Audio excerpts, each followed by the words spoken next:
What you see here is my account on the last day of season 2 one season ago, and here my account at the end of season 3 which ended just a day ago. And if you haven't noticed, I managed to collect 2000 wins in both seasons combined. And not just that, I managed to get an 86% defend win rate in season 2 and 60% defend win rate in season 3, with an average of 73% defend win rate. 73% defend win rate with 2000 plus arena wins. Seems unbelievable when most people struggle to get 300 wins in just one season, leave alone getting like 60% defend win rate. But don't worry guys, in this video guide I will share with you my experience in these previous seasons and pretty much tell you how I got these many wins. Now you might say, Abada, you're a lower league player, why should we listen to you? First, let's be honest, most players out there are lower league players and this guide is mainly for them. Second, 1300 arena wins in a single season with 86% defend win rate is a damn high number, so maybe you should listen. Alright, remember what I said before? Season 2 we had 86% defend win rate with 1300 arena wins, and in season 3 this dropped down to 60% defend win rate with just over 800 wins. This was mainly for two reasons. One, there are bigger collection of characters and teams to the previous season, and that made the game more complicated with a variety of different teams and counters. Second was the mono blue team with season 3 Charlotte, and that was a huge counter for the main team I was using in the previous seasons. More to that later. Let's talk about teams. Building a well-balanced team is crucial. For free-to-play especially, you need to focus on one team. I'm not a free-to-play and I still did that. The reason of that because if you're a free-to-play you can't max out every character out there. And if you do, you're gonna have many characters that aren't maxed out and that will hurt you a lot. But if you focus on one team, you will have a fully maxed out team with strong builds which will help you compete on a high level. And that's exactly what I did. A little bit, hear me out.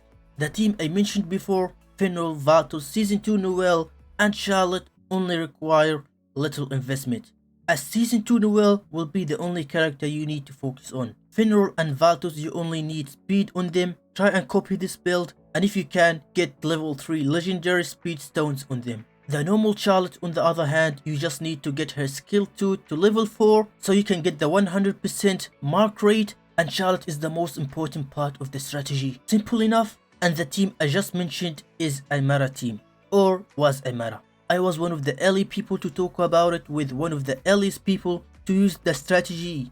You can find more about it in this video over here. What's the idea of this team? The idea of this team is to use Finral and Valtus to beat the enemy with speed and use Charlotte to put a mark and Noel to finish the rest. When Charlotte puts a mark on an enemy, you get an extra turn when you kill the enemy with a mark. And that's how the strategy works. You can also swap Season 2 Noel with Julius or with any other good nukes. One more thing, and this is really important. This team is a bait, meaning the team is weak yet strong. As I said previously, I only worked on Season 2 Noel, and the rest of the characters had little power. For the most part of Season 2 and 3, my team had 100 to 190k power, and I was beating people who are way higher than me. I even made a video a while ago when I beat a 272k rated guy when I was only 194k power on auto mode. I autoed the guy, and that when I was attacking. In defense, the bait team plays a more crucial part. How it works is when lower level players see the team, they think they are strong enough to beat it when in fact they aren't. Remember the 272k guy? That's how high we can beat. Try and copy these preset skills and always make sure Finral is before Valtus. This is the fastest order to attack, and I don't know how. By using a bait team, you will be attacked many times and this will bring you more wins. Most of my 2000 wins in the 2 seasons came from defense, so winning in defense is really important. Also, try and always be in top 500 so you can get attacked a lot. The higher you are, the more you get attacked. And don't miss your daily attacks. This is one of the reasons I'm still in lower league. Now, what if you don't use the bait team and use another strategy instead? Well, you will still be attacked if you're high up. But if you use a strong team with a high power, you will scare the lower level guys and you will only be attacked by strong guys. This can actually help you get to upper league as you will be attacked less, but you won't be able to farm many wins. The thing is, after a certain number of defense wins, you won't be able to get any more points. You will be getting 0. So try and decide. Do you want to bait people and farm as many wins as you can? Or you don't want to risk losing points and want to get attacked less? Getting attacked a lot doesn't mean you will be getting a lot of points. You will be getting a lot of points, but you will also be losing a lot. The thing is, a lot of my wins came after I started getting 0 points in defense, so the wins were actually adding nothing to me. This guide helped me a lot in season 2, but remember, in season 3 my wins went down. That's because there are more teams to use now, and to counter my team, especially the mono blue team with season 3 Charlotte. What season 3 Charlotte does is when she's in a mono blue team, her passive will silence your team, and that will stop you from using your skill too. And that includes my normal Charlotte, and it was a big problem because my season 2 Charlotte won't be able to put any marks on the enemy. This is a problem I had only in defense. In attack, you need to be more flexible. Fenrir, Vatos, Charlotte, and season 2 Noel was only my main team in defense.